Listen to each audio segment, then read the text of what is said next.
कौन थे ओशो और क्या था उनका रजनीशवाद कि उनको मुंबई छोड़कर पुणे में एक आश्रम बनाना पड़ा। क्यों उनके आश्रम पर free sex, weird and violent rules होने के आरोप लगे। क्यों इंदिरा गांधी के कारण उन्हें पुणे छोड़कर अमेरिका शिफ्ट होना पड़ा। कैसे इस व्यक्ति ने अमेरिका में एक शहर बसा लिया। कैसे शांति की बात करने वाला इनका ग्रुप हिंसक पंथ में बदल गया। और क्यों कभी ओशो की खास रही मां शीला पर ओशो ने गंभीर आरोप लगाए। हेलो, मेरा नाम है अक्षय और इस वीडियो में हम बात करेंगे ओशो और उनके कल्ट के पीछे की वास्तविक सच्चाई की और जानेंगे उस कहानी के बारे में जो 1984 के वेस्को काउंटी में हुई mass poisoning, marriage, voter fraud, sexual violence आदि जैसी घिनौनी क्रिमिनल एक्टिविटीज में इन्वॉल्व थी। तो देखिए, आपने कभी एक ऐसी जगह के बारे में सुना है जहां जेंडर, रेस, धर्म इन सब को नजरअंदाज करके लोग एक साथ रहते हो। एक ऐसी जगह जहां पर लोग पैसों के लिए नहीं बल्कि अपने पैशन और पीस के लिए काम करते हो। एक ऐसी जगह जहां लोग अपने अतीत को भूलकर अपने आप को वापस खोजने के लिए निकल पड़े हो। अब आप सोचोगे ये तो स्वर्ग की कल्पना है, लेकिन 1981 में ऐसा ही एक स्वर्ग बनाने के सपने को लेकर कुछ लोग मरून रंग के कपड़ों में अमेरिका की एक सिटी ओरेगॉन में जा पहुंचे। और ये सभी लोग आध्यात्मिक गुरु भगवान श्री रजनीश के अनुयायी थे, जिनको आज हम ओशो के नाम से भी जानते हैं। लेकिन जिस स्वर्ग जैसी सिटी का ख्वाब लेकर ये लोग इंडिया से अमेरिका पहुंचे, वो धीरे धीरे नर्क में तब्दील हो रही थी। जी हाँ, ये जगह थी मरून वस्त्रधारी सन्यासियों का घर, रजनीशपुरम शहर। Bombay was the flirting, Poona was the foreplay and then was action. ये शब्द है मां आनंद शीला के, जिनका जन्म शीला अंबालाल पटेल के रूप में हुआ था और जो रजनीश मूवमेंट की प्रवक्ता थी। वो भगवान श्री रजनीश की शिष्या और मरून वस्त्रधारी सन्यासिन थी। तो लेकिन उनकी भूमिका बहुत ही विवादास्पद थी। उनके द्वारा कही गई ये लाइन कि Bombay was the flirting, Poona was the foreplay and then was action में वो मुंबई से पूना और पूना से अमेरिका की एक छोटी सिटी तक का पूरा सफर डिस्क्राइब करती है। तो कहानी शुरू होती है मध्य प्रदेश के बरेली में पैदा हुए चंद्र मोहन जैन के जन्म से, जो बचपन से ही काफी ब्राइट और वाइस थे। 1960 से 1968 तक उन्होंने कई सारी शिक्षण संस्थाओं में फिलोसॉफी भी पढ़ाई। उनकी ट्रेडिशनल वे ऑफ लिविंग और कई सारे रिलीजियस के खिलाफ भी बहुत स्ट्रांग ओपिनियन थी। पब्लिक उनकी बातों से कभी कभी अफेंड हो जाती, लेकिन साथ ही साथ काफी अचंभित भी हो जाती। उनके इसी क्वालिटी की वजह से वो बहुत से लोगों को प्रभावित करने में सफल रहे और 1970 तक उन्होंने अपने अनुयायियों की एक टीम भी बना ली थी। लक्ष्मी कुरवा, जिन्हें मां लक्ष्मी कुरवा के नाम से भी जाना जाता था, वो उनकी पर्सनल सेक्रेटरी बन चुकी थी। उन्होंने रजनीश की सभी मैनेजमेंट एक्टिविटीज को अंजाम दिया, जिन्हें उस समय आचार्य रजनीश के नाम से भी जाना जाता था, जहां आचार्य का अर्थ है शिक्षक या गुरु। इसी बीच शीला अपने गुरु से मिलती। जी हाँ, जब रजनीश मुंबई में थे तो 16 साल की शीला पहली बार अपने पिता के साथ रजनीश को मिलने मुंबई आई थी और उनसे पहली मुलाकात में ही शीला उनसे काफी प्रभावित हुई और उसने खुद को रजनीश को समर्पित कर दिया। उन्होंने उनकी पहली मुलाकात रजनीश के साथ इन शब्दों में बयां की। उन्होंने कहा कि I felt like if life ends now I have nothing to lose. उस मुलाकात के बाद महज 18 साल की उम्र में अपने हायर एजुकेशन के लिए वो अमेरिका चली गई, जहां पर उन्होंने मार्क सिल्वर नामक एक अमेरिकन सिटीजन से शादी कर ली। शादी के बाद वो वापस इंडिया आ गई और अपने हस्बैंड के साथ रजनीश को मिलने गई और दोनों ही अब रजनीश के डिसाइपल्स बन चुके थे। रजनीश के जितने भी अनुयायी थे उनको अपना नाम बदलना पड़ता था, ये बताने के लिए कि उन्होंने अपना पिछला जीवन पीछे छोड़ दिया है और अब से वो अपना नया जीवन शुरू करेंगे। इसलिए शीला अंबाला ने अपना नाम बदलकर मां आनंद शीला रख दिया। मां आनंद शीला यह वो नाम है जो सिर्फ रजनीश के फॉलोअर्स ही नहीं बल्कि आगे पूरा यूनाइटेड स्टेट्स जानने वाला था। इसी बीच रजनीश का इन्फ्लुएंस अब इतना ज्यादा बढ़ रहा था कि दुनिया भर से लोग आकर उनको विजिट कर रहे थे। मुंबई के फ्लैट में इतने सारे लोगों को मिलना उनके लिए प्रैक्टिकली पॉसिबल नहीं हो पा रहा था। इसलिए 4 साल बाद रजनीश और उनके हजारों शिष्यों ने यह सोचा कि वो कोरेगांव पार्क जो पुणे में है वहां पर एक आश्रम में बस जाएंगे। उस समय सालाना 30,000 से भी ज्यादा फॉरेनर्स उनको विजिट करते थे। अपना करियर, रिलेशनशिप सब कुछ छोड़कर लोग उनकी बातों से इन्फ्लुएंस होकर यहाँ आते थे।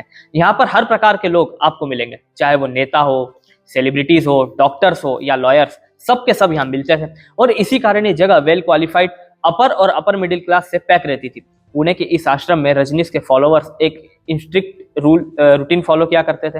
अधिकतर क्या होता है कि मेडिटेशन के टाइम हम अपनी आंखें बंद करते हैं और गहरी सांस लेते हैं, लेकिन रजनीश के फॉलोअर्स को यह इंस्ट्रक्ट किया गया था कि वो ज्यादा से ज्यादा कूदें, चिल्लाएं और नाचे। रजनीश के हिसाब से जब एक इंसान के अंदर की सारी आवाजें बाहर आ जाती है तभी वह सच्ची शांति में गहराई से अपनी भावनाओं को सुन सकता है और इस टाइप के मेडिटेशन को डायनामिक मेडिटेशन कहते हैं। कुछ दिनों बाद उस आश्रम में थेरेपी सेशन भी शुरू हो गए, जो उस समय आश्रम की आय का मुख्य स्रोत था। अब शीला जो अपने हस्बैंड के साथ यहाँ आई थी वो रजनीश की सबसे भरोसेमंद शिष्यों में से एक बन चुकी थी और धीरे धीरे पूरे आश्रम का कंट्रोल भी शीला के हाथ में जा रहा था। इनके आश्रम के नियम भी काफी अलग थे। भगवान श्री रजनीश का यह कहना था कि sex is the beginning and not the end. उनके यहाँ थेरेपी सेशंस में फ्री लव का भी प्रैक्टिस किया जाता था। फ्री लव को अगर सिंपल टर्म्स में समझे तो it is a sexual relationship without any commitment. तो आचार्य रजनीश के हिसाब से फ्री लव और डायनामिक मेडिटेशन से एनलाइटमेंट हासिल होती है और यह उनके मेडिटेशन का हिस्सा था और इस प्रैक्टिस में ड्रग्स का भी इस्तेमाल किया जाता था। हालत ये थी कि आश्रम के प्रमुख के पास खुद कई पार्टनर्स थे और दूसरी ओर वहां रहने वालों में भी विशेषकर महिलाओं को नसबंदी कराने के लिए प्रोत्साहित किया जाता था। रजनीश न्यूक्लियर फैमिली के कॉन्सेप्ट को भी काफी क्रिटिसाइज करते थे। उनका यह मानना था कि इनलाइटमेंट के रास्ते में बच्चे सबसे बड़ा डिस्ट्रक्शन होते हैं और इसी कारण सभी प्रेग्नेंट कपल्स को भी आश्रम से बाहर निकाल दिया गया। इस दौरान काफी यंग लड़कियों और बच्चों के साथ फिजिकल मोलेस्टेशन भी हुआ। वाइल्ड वाइल्ड कंट्री रजनीशिस पर बनी एक डॉक्यूमेंट्री है जिसके अंदर एक सीन में यह बताया गया है कि एक रूम में कई सारे लोग एक दूसरे के साथ फिजिकली वायलेंट हो रहे हैं और उसमें कई लोगों को फिजिकली हर्ट भी हुआ, लेकिन इस सब को जस्टिफाई किया गया है यह कहकर कि यह सब कुछ हमारे अंदर के गुस्से को बाहर निकालने के लिए किया जा रहा है। इसी बीच शीला अब रजनीश की पर्सनल सेक्रेटरी बन चुकी थी और अब रजनीश ने उनको एक बहुत बड़ी रिस्पॉन्सिबिलिटी दी और वो थी आश्रम के लिए एक नई जगह ढूंढने की। क्योंकि शीला ऑलरेडी यूएस में पढ़ाई कर चुकी थी तो उन्होंने वहीं पर जगह ढूंढना शुरू किया और फाइनली बहुत खोजने के बाद $5.5 मिलियन देकर वेस्को काउंटी ओरेगन में उन्होंने एक जगह ढूंढ ली। जून 1981 में रजनीश और उनके खास अनुयायियों ने इंडिया छोड़कर बाहर रहने की सोची। अब आप सोचोगे कि ऐसा क्या हुआ कि रजनीश को इंडिया छोड़कर दूसरी कंट्री में शिफ्ट होने का डिसीजन लेना पड़ा? तो इसका जवाब है उस टाइम की prime minister Indira Gandhi and Indian government. Rajneesh पर कई तरह के आरोप लगे थे जैसे कि prostitution, drug trafficking, gold smuggling और टैक्स चोरी भी। और जो स्पिरिचुअल इमेज रजनीश ने अपने फॉलोअर्स के सामने बनाई थी वो अब धीरे धीरे खत्म हो रही थी और इसलिए वो बिना किसी सरकार से टकराव के वो अपना खुद का समाज, अपना खुद का शहर बनाना चाहते थे और इसलिए वो ओरेगन में शिफ्ट हो गए। और फिर ओरेगन पहुंचते ही रजनीश ने मौन धारण कर लिया। शीला का ओरेगन में एक नई जगह खरीदना एक अच्छे खासे सफर में रॉन्ग टर्न लेने जैसा था क्योंकि इसकी वजह से कई सारे प्रॉब्लम्स अब आने वाले थे। खरीदी हुई जगह कृषि क्षेत्र के रूप में रजिस्टर्ड थी जहां पर कोई भी इंसान का रहना या फिर किसी भी टाइप का कंस्ट्रक्शन मना था और एक सिटी कहलाने के लिए 150 लोगों की जरूरत होती है। लेकिन शीला के लिए बहुत ही आसान काम था। उन्होंने सभी सन्यासियों को ओरेगन में बुलाकर 64,229 एकड़ की जमीन जिसको बिग मडी रेंच के नाम से बुलाते थे उसका नाम बदलकर अब रेंचो रजनीश रख दिया और वहां आने के लिए इन सन्यासियों ने अपना सब कुछ बेच दिया और ये सारी रकम वहां के शहर बनाने में लगा दी।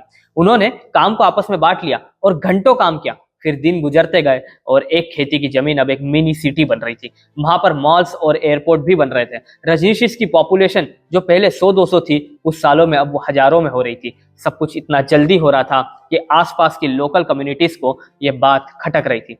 पास की सिटी एंटेलोप के सिटीजन्स के साथ कुछ कॉन्फ्लिक्ट्स होने के बाद रजनीशिस रेंचो रजनीश को रजनीशपुरम बनाने में सक्सेसफुल हो गए, यानी कि एक ऑफिशियल सिटी। जब ये सब हो रहा था तब कल्ट लीडर भगवान श्री रजनीश ने मौन धारण कर लिया था। रजनीशपुरम को बनाकर उनको एक इंटरनेशनल ब्रांड बनाने की जिम्मेदारी शीला ने बहुत ही पेशेंटली अपने ऊपर ले ली थी। जैसे ही सिटीज बढ़ती गई और फॉलोअर्स यहाँ आने लगे और इसकी वजह से लोकल कम्युनिटी और रजनीश के बीच में दरार भी बढ़ने लगी। And this was not a great moment for Sheela to be leader क्योंकि लोकल कम्युनिटीज और गवर्नमेंट ऑफिशियल को उनका धर्मान कह देना और मीडिया को डायरेक्ट और ब्लंट आंसर दे देना उनके और लोकल कम्युनिटीज के बीच में कई दरारें पैदा कर रहा था। इसी बीच रजनीशपुरम को एक्सटर्नल रेजिस्टेंस से बचाने के लिए रजनीश और शीला ने 1984 के वेस्को काउंटी इलेक्शंस में पार्टिसिपेट करने का सोचा और अपने वोट्स बढ़ाकर इलेक्शन जीतने का ऑलरेडी प्लान उनके दिमाग में बन रहा था। लेकिन उसके पहले एक और मूवमेंट था जिसे शेयर होम अभियान कहा जाता था। तो इस मूवमेंट के तहत बहुत स्मार्टली अमेरिका के स्ट्रीट से कई सारे होमलेस लोगों को बसों में भरकर रजनीशपुरम लाया गया और उन्हें भी एक धर्मार्थ उद्देश्य के तहत कुछ ऐसे लोगों के साथ साझा करने के लिए जिनके पास सुविधाओं का अभाव है।